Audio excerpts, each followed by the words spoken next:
Kuiperian, balik lagi di video serba-serbi dunia kampus. Gimana sejauh ini kuliahnya? Masih lancar kan? Pasti udah mulai sibuk sama kegiatan akademis dan penyesuaian diri jadi mahasiswa ya? Hehe. Tapi jangan lupa senang-senang ya Kuiperian. Boleh sama teman seangkatan ataupun sama cutting. Iya, cutting. Betul, kakak kelas. Bedanya, cutting atau kakak tingkat adalah kakak kelas yang ada di lingkungan kampus. Terus, cutting itu ada di mana-mana.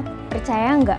Dari mulai kegiatan ospek sampai organisasi, baik yang lingkup jurusan sampai lingkup universitas ada. Tapi, meskipun berbeda tingkatan, bukan berarti kita nggak bisa akrab sama cutting ya, Kuiperian. Baik banget kegiatan-kegiatan di kampus yang melibatkan cutting. Nah, kegiatan-kegiatan itu bisa jadi kesempatan kita untuk dekat sama cutting. Jelas, karena ada untungnya buat kita dong Kuiperian. Dan gak cuma satu, tapi banyak loh keuntungannya. Yang pertama, dapat bertanya tentang materi kuliah. Namanya juga kakak tingkat, dalam hal akademik kampus, pasti mereka udah melewati mata kuliah yang belum atau lagi kita jalanin. Jadi jelas dong, kita bisa tanya-tanya, diskusi, atau minta referensi tentang mata kuliah tersebut dari cutting. Tapi tetap harus sopan dan beretika ya Kuiperian. Pastikan mereka lagi gak sibuk. Yang kedua, dapat memperluas relasi. Selain memperluas relasi, dalam hal akademik dan pertemanan di jurusan, dekat sama cutting juga bisa memperluas relasi kita di tingkat yang lebih tinggi, seperti tingkat universitas. Karena, seperti yang tadi kita bahas, kalau cutting itu ada di mana-mana. Jadi, kita berpeluang banget nih untuk bisa memperluas relasi dari yang hanya di jurusan saja, jadi melebar ke tingkat universitas melalui kedekatan kita dengan cutting.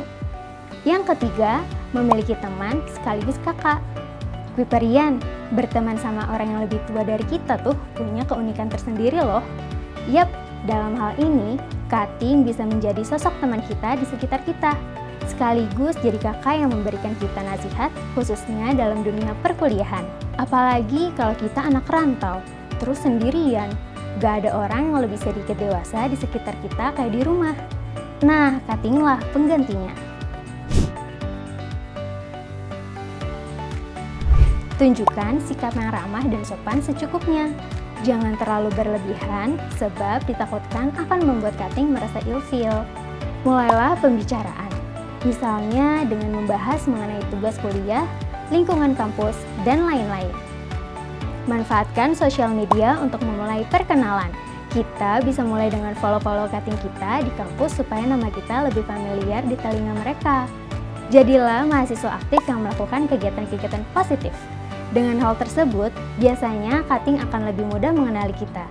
Jadi lebih gampang deh buat kita mengakrabkan diri dengan mereka. Untuk akrab dengan cutting, coba manfaatkan teman kita yang sudah lebih dulu kenal mereka. Contohnya, jika memungkinkan, kita bisa gabung dengan teman kita yang sedang berkumpul dengan para cutting. Nah, itu dia tadi, pembahasan serta tips mengakrabkan diri dengan cutting dari Kuiper Kampus yang bisa coba kamu terapkan. Jangan ragu lagi ya untuk akrab sama cutting, karena manfaat yang akan didapetin tuh banyak banget. Coba dong tulis di kolom komentar, cutting-cutting kalian tipenya gimana aja sih? Kalau kalian ada cerita unik tentang cutting kalian, boleh banget juga loh tulis di kolom komentar, supaya bisa saling tukar cerita sama teman-teman Kuiperian lainnya. Dan untuk tahu informasi seputar dunia kampus lainnya, kalian bisa cek di website Kuiper Kampus ya. Jangan lupa juga like, share, dan subscribe kalau kamu merasa mendapatkan banyak manfaat dari video ini. Oke deh Kuiperian, kalau gitu sampai di sini dulu ya video kali ini. Sampai ketemu lagi di video berikutnya. Bye-bye!